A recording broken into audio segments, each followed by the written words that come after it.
Hey guys, welcome back to my channel. Today's video features a day in the life of an urgent care nurse.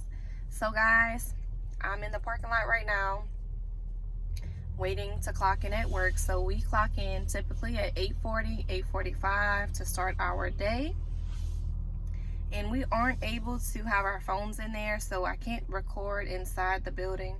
I can't record like the break room or like the seating area, the storage and stuff like that. So on my lunch break, I'll just come back and record and say how my day's going, what's going on, and pretty much give y'all details of how the day gets started and how everything goes on from then. I hope you guys are interested in watching this video.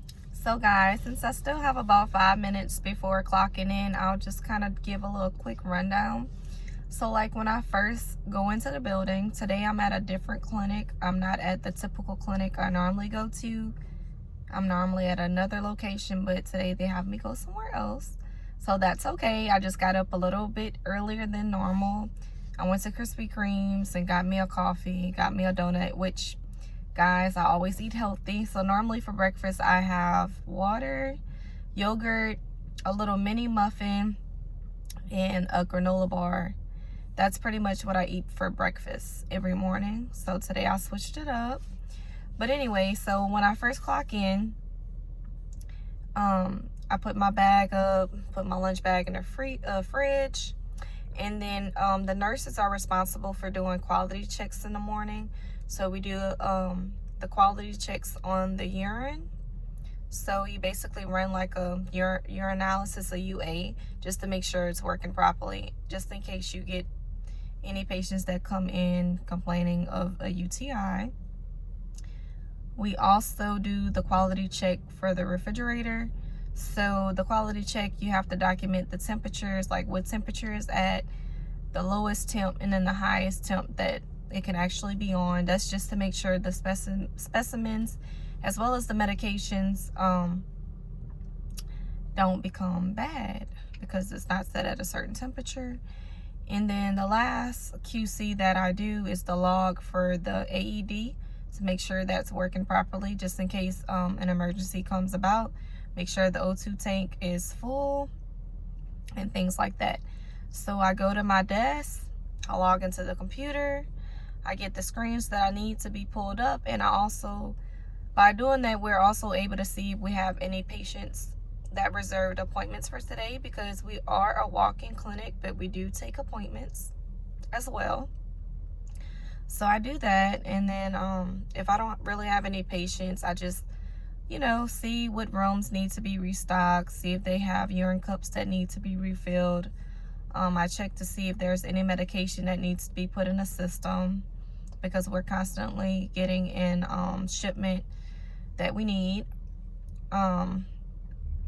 I also do quality checks, like say we get any COVID testing or flu or strep, things like that. So we quality check pretty much everything in the building. So that's done.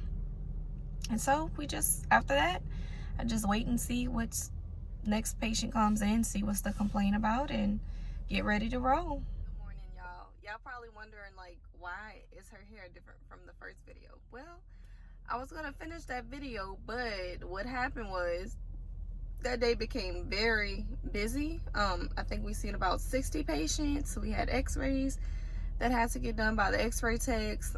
We had a patient that got attacked by a dog, had all kind of cuts and stuff, had to get sutures and stitches and all that good stuff. So I'm back today. Hopefully on my other breaks I can record. But after doing the QC logs, we wait for the patient to check in. We go into our, we have 2 accounts that we use that we can like see what the patient is actually there for. And then the other one is what we actually document in on the computer. So once they check in, we see what they're here for, and then we triage them.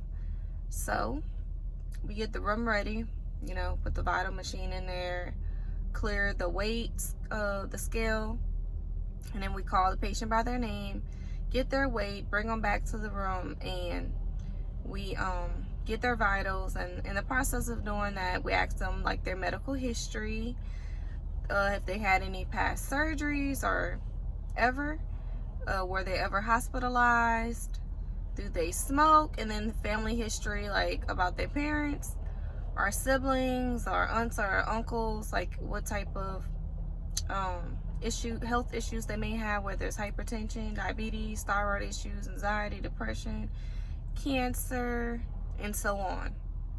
So we do that. We ask what allergies they may have. We also ask them what's going on, how long it's been going for. For example, like COVID, we ask them what type of symptoms they've been having, like whether it's a cough, sore throat, headache, postnasal drip. I'm trying to think what else. I'm sorry, I do this every day. Like, it's a lot. So I remember now: sore throat, cough, postnasal drip, sinus pressure, headache, and other things. So we get that information from them. We ask them how long it has been going on for, whether it's been 1 day, 3 days, 5 days, 7 days. We also ask them, were they exposed or possibly exposed? So if we know, like, they had exposure, or like they have a lot of symptoms, we can go ahead and swab them before the provider sees them, because it kind of like cuts down the time. But just make sure, like, that morning during huddle, like, what providers like what and things like that, because you don't want to step on any toes. So we do that. So we've been having a lot going on. Well, I've been having a lot going on in my life personally, but other than that, and it's not bad things, it's some wonderful things, and then, like, of course, family matters as well. But a lot of the patients we've been seeing at the clinic I'm currently located now, it's like wrist fractures. We might have an ankle that's fractured, just pretty much anything. Broken elbow, dog bites, just the most bizarre things that you can imagine at times at the urgent care. Some of these people have like urgent matters, like that needs to go to the ER, but they come to urgent care because they don't want to go in the waiting area at an ER, or they just, scared of COVID. But a lot of the patients we have been having has not been having COVID. They've been having like extremely high blood pressures. And when I say that, it's like 200 over 190, things of that nature. We might have somebody that's having heart issues. For instance, somebody might have been having palpitations and things like that, or their rhythms are off. We do EKGs, but we also, advise patients to still go to the ER just in case they may need a troponin level.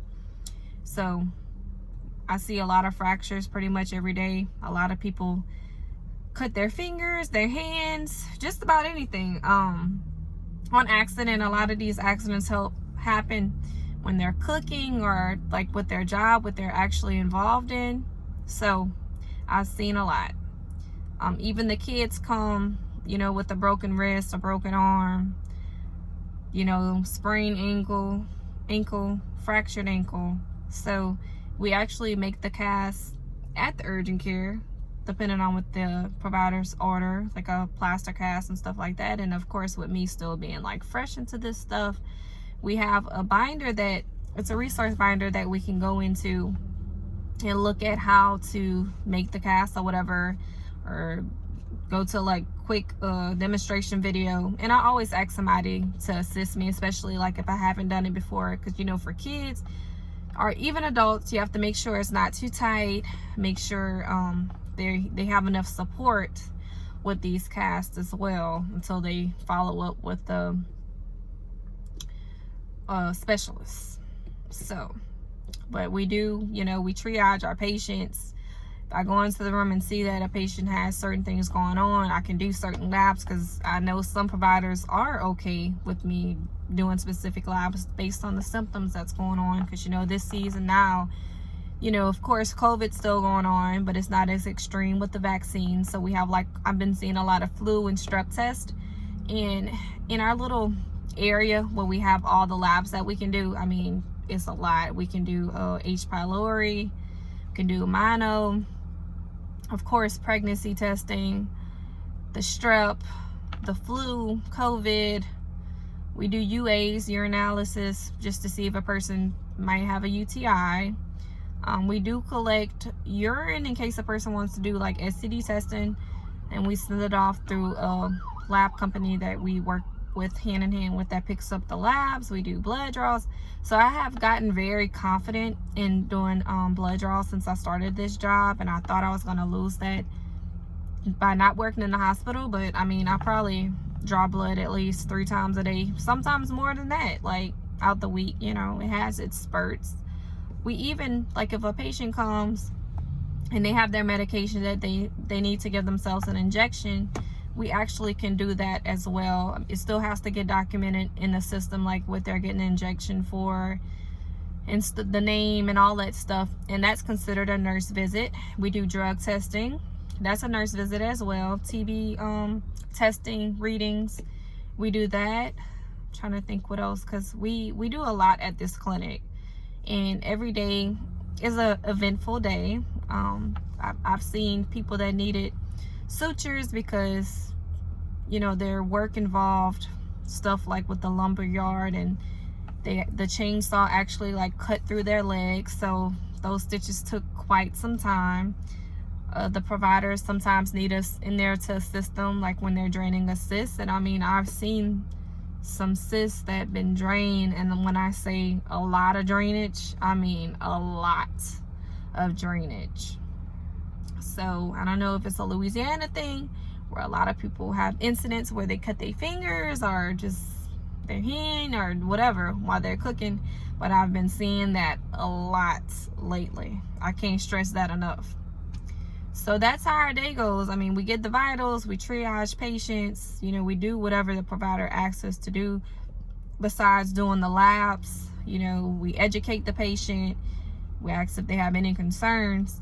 So that's pretty much a day in the life of an urgent care nurse. We do a lot. You know, we have some patients that need to go to the ER, and so sometimes they have to sign off on an AMA form, you know, against medical advice, because, you know, it's an urgent matter. But some people just are afraid of the hospital, or they just don't want.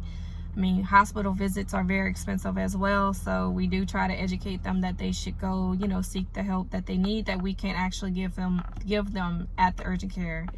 You know, we do IV fluids depending on what's going on, you know, how bad it is and things like that. So I am enjoying this job a lot, guys. All right, guys, I had to finish recording this at home.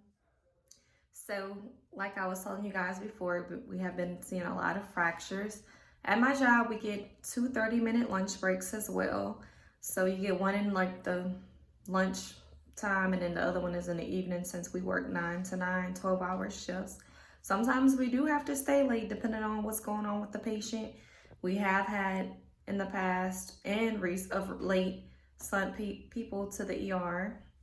So I do apologize for taking so long with this video. I've been dealing with my subclinical hyperthyroidism and all the symptoms that I am having. I'm just waiting to be put on medication, which that's coming soon. So I'm excited about that, because it is so hard to sleep at night because I'm restless. I'm having the sweats all the time.